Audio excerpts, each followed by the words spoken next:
주택담보대출 변동금리가 10개월 만에 3%대로 진입했답니다. 그러면서 대출이 다시 증가하고 있다라고 하는데요. 이게 무슨 일일까요? 이게 뭐 코픽스가 내려가서 그에 따라서 변동형 금리가 내려가고 있는 거라고 하는데, 뭐 16일날 보니까 KB, 신한, 하나, 우리, 농협 등 5대 시중은행의 변동형 주담대 금리가 3.97에서 6.79로 나타났답니다. 올 초만 해도 5에서 8%였는데 무려 한 4달 만에 2%가량 내려갔답니다. 뭐 이게 어떤 현상을 앞으로 부를까요? 뭐 대출금리가 내려갔으니까 그 때문에 점점 뭐 사람들이 더 이제 집을 살려고 하는 것 같다, 이런 뉴스들로 계속 불을 지피고 있는데, 뭐 제 주변에서도 지금도 집을 사겠다고 뭐 달려드는 사람들이 나오는데 좀 어처구니가 없죠.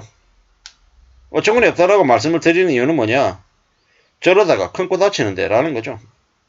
뭐 별일 없이 그냥 넘어갈 수 있을까요? 대출을 한 사람들의 상황이 별일 없다? 아니라는 겁니다. 상황이 꽤 안 좋아질 거다라고 생각하는 게 맞겠습니다. 많은 충격들이 벌어질 겁니다. 어떻게 살까? 어떻게 지내야 되나? 라는 생각들이 당연히 들 텐데요. 우리가 살아가는 현실은 꽤 어렵습니다. 꽤 혹독합니다. 절대로 괜찮지 않다라는 말씀을 드립니다. 사는 게 별거 없다, 뭐 집은 원래 다 빚내서 사는 거다, 맞기도 하고 틀리기도 하는 얘기입니다. 맞다라는 얘기는 자기 돈만 가지고 집을 살 수 없을 만큼 집값이 많이 올랐다라는 게 첫 번째인 거고, 틀리다는 얘기는 그 무리하게 빚을 내서 집을 샀다가는 그 대출이자 원금 납부하는데, 원리금 납부하는데 큰 어려움을 겪으면 삶이 매우 불행해진다라는 겁니다. 비록 사는 게 옥탑방이든 반지하에 산다 하더라도 빚이 없어야 살아간 삶이 무난하다라는 거죠.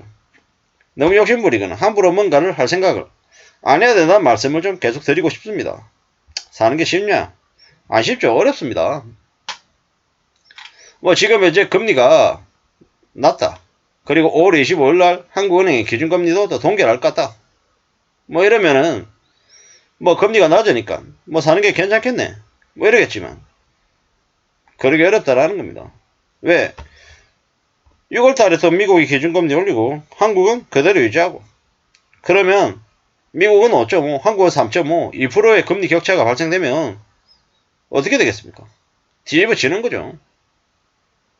한국에 있는 돈들이 미국으로 빨려가는 거 당연한 거고, 뭐 한국은행의 기준금리가 낮다고 뭐 대출 이자나 아니면 금리가 계속 낮은 상태로 지속할 수 있을까? 어렵다라는 겁니다. 왜? 전 세계의 1등 국가인 미국의 금리가 높은데 한국이 낮다라는 건 그로 인한 부작용들을 한국이 다 떠안아야 된다라는 얘기로 이제 봐도 무방하다라는 겁니다.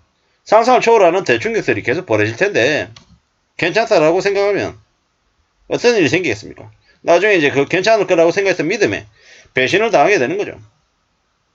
꽤 충격적인 일들이 벌어집니다. 어떻게 되겠습니까? 절대로 괜찮은 상황이 아니라는 겁니다. 이웃나라 일본에 왜 그렇게 많은 친족 간의 사건 사고들이 벌어지겠습니까? 경제적인 부분들이 엉망이 되니까 이제 그 모양이 된 거죠. 참 사는 게 앞으로 얼마나 힘들지 정신 바짝 차리고 지내야 됩니다. 어렵습니다. 쉽지 않습니다. 더 무서운 일, 더 충격적인 일들이 계속될 겁니다. 누가 뭐라 그래도 빚이 없어야 됩니다. 빚이 있으면 살아도 사는 게 아니다라는 거죠. 남들 다 그렇게 산다라는 말로 기득권들이 계속 이렇게 떠들어댑니다. 근데 빚이 얼마나 무서운지는 정신 바짝 차리고 살아야 됩니다. 빚에 인생이 묶이게 되면요, 엉망입니다. 엉망. 2030들 중에 상당수가 집값이 하락하면 감당하기 어려운 부채 폭탄을 당하게 됩니다. 저기 변동형 대출금리가, 주택담보대출금리가 3%대로 다시 내려갔다라고 해서 지금 그러면 대출받은 사람들이 전부 다 3% 부담으로 부담이 줄었냐? 아니라는 겁니다. 아니라는 겁니다. 저들 중에서 일본가는 갈아타고 싶어도 갈아타기 어려운 처지에 놓여 있는 사람도 있고, 또 지금은 조금 괜찮다 하더라도 시간이 지나면 지날수록 대출금리는 감당 못할 정도로 왕창 올라갈 수도 있다라는 겁니다. 집값이 계속 올라가고 계속 유지가 될 수 있냐? 그렇지 않다라는 겁니다. 미국의 기준금리를 본격적으로 2022년부터 올렸습니다. 그러한 상황들이 2023년인 올해 내내 지속될 수 있다는 것. 그리고 그 금리 인상의 여파가 2024년, 2025년, 2026년까지 몇 년간 계속되면 한국 어떻게 되겠습니까? 엉망될 수 있다라고 생각해야 됩니다. 빚이 있으면 살아도 사는 게 아니다라는 겁니다. 빚 져가지고 잘 사는 사람들 몇이나 됩니까? 몇 없다라는 겁니다. 주변에서 너무 쉽게 빚을 권하죠. 근데 빚 권하는 사회가 세상에 어떤 일이 되겠습니까? 엉망이 되는 거죠. 아파트를 사라, 빚을 더 안아라, 뭐 이렇게 되면 이제 엉망이 되는 거죠. 빚을 내면 갚을 수 있냐고요. 빚 갚을 수 있는 처지가 못 되는 이들 중에서도 빚을 너무 많이 내더라는 겁니다. 생각보다 빚이 너무 많더라는 겁니다. 앞으로는 이제 은행에 잔고가 있어야 됩니다. 잔고 없으면은 돈 못 빌리는 시대가 이제 되는 거죠. 빚이 없이 사는 게 가장 성공한 삶이다라고 감히 말씀드립니다. 부지런히 또 저축관습관 갖춰야 되고요. 빚을 갚아나가고 또 빚이지 않는 삶을 사는 게 그게 정말 필요한 모습이다라는 겁니다. 함부로 뭔가를 하겠다는 생각보다는 가지고 있는 거를 차근차근 축적하고 아끼고 절약하면서 사는 게 정말 대단하다라는 겁니다. 내가 흘린 땀, 노력이 나를 지켜주는 겁니다. 함부로 빚을 쉽게 생각해서는 안 됩니다. 빚이 얼마나 어려운 건지, 얼마나 무서운 건지 정신 바짝 차리게 해야 됩니다. 앞으로 빚 때문에 살아남기 위해서 모든 걸 다 팔 겁니다.